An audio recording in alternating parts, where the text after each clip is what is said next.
नमो बुद्धाय. जय भीम मित्रांनो. आज आपण नागपूरच्या दीक्षाभूमी या क्षेत्रामध्ये पोहोचलो आहोत. समोर 6 डिसेंबर आहे. या निमित्ताने आज 5 तारीख आहे, 5 डिसेंबर, आणि या दिवशी मोठ्या संख्येने लोक डॉक्टर बाबासाहेब गौतम बुद्ध यांना अभिवादन करण्यासाठी आले.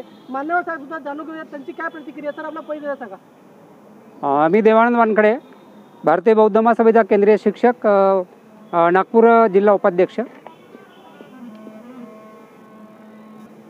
तर भारतीय बौद्ध महासभेच्या अनुषंगाने डॉक्टर बाबासाहेब आंबेडकरांना 68वा महापरिनिर्वाण दिनाच्या निमित्ताने अभिवादन करण्याकरता मी भारतीय बौद्ध महासभेचे आणि धम्मलिपीच्या संदर्भामध्ये जे मुंबईला धम्मलिपी क्लासेस चालू आहे त्या संदर्भामध्ये धम्मलिपीच्या संदर्भामध्ये जे भारत सरकारने धम्मलिपीला राष्ट्रीय दर्जा दिलेला आहे आणि त्या राष्ट्र दर्जाच्या निमित्ताने केंद्रामध्ये मुंबईला धम्मलिपीचा प्रसार आणि प्रसार चालू आहे. त्या प्रसार आणि प्रसार करण्याकरता आम्ही दीक्षाभूमीवरती या ठिकाणी जमलेलो लोक नागपूर धम्मदीक्षा ग्रुप, या ठिकाणी आयुष्यमानिनी, करुणाताई मून, त्याचप्रमाणे संगीता गजबिये, मालाताई बर्डे, शीतलताई वाघमारे, आपले वंदना उरके, आणि GN कांबळे सर,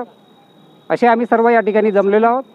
नागपूरच्या ग्रुपच्या वतीने धम्मदीक्षा प्रचार आणि प्रसार व्हावा हा आमचा मुख्य उद्देश आहे आणि तो उद्देश आम्ही सफल करण्याकरता बाबासाहेब आंबेडकरांना या ठिकाणी आम्ही अभिवादन करून मानवंदना देण्याकरता आम्ही धम्मलिपीचा प्रसार आणि प्रसार व्हावा या दृष्टिकोनातून आम्ही या ठिकाणी आलेलो आहे. या ठिकाणी आम्ही बॅनर उद्या लावण्यासाठी परवानगी घेतलेली आहे आणि उद्याला आम्ही या ठिकाणी बॅनर लावू.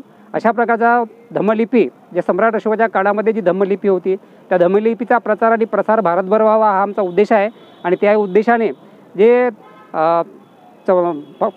सम्राट अशोकाने जी 84,000 जी स्कंद कोरलेली आहे त्याचा प्रचार आणि प्रसार या भारतभर व्हावा या दृष्टिकोनातून आम्ही धम्मलिपीचा प्रचार आणि प्रसार करतो आहे.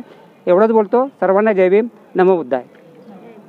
त्यांनी आपल्या धम्मलिपीच्या बद्दल महत्त्वपूर्ण माहिती दिलेली आहे आणि त्यांचा जो समोर जो उपक्रम राबवण्यासाठी त्यांनी जे ते परमिशन सुद्धा घेतली आहे बॅनर लावासाठी. आमच्या चॅनलच्या त्यांना क्रांतिकारी जय भीम. जय भीम.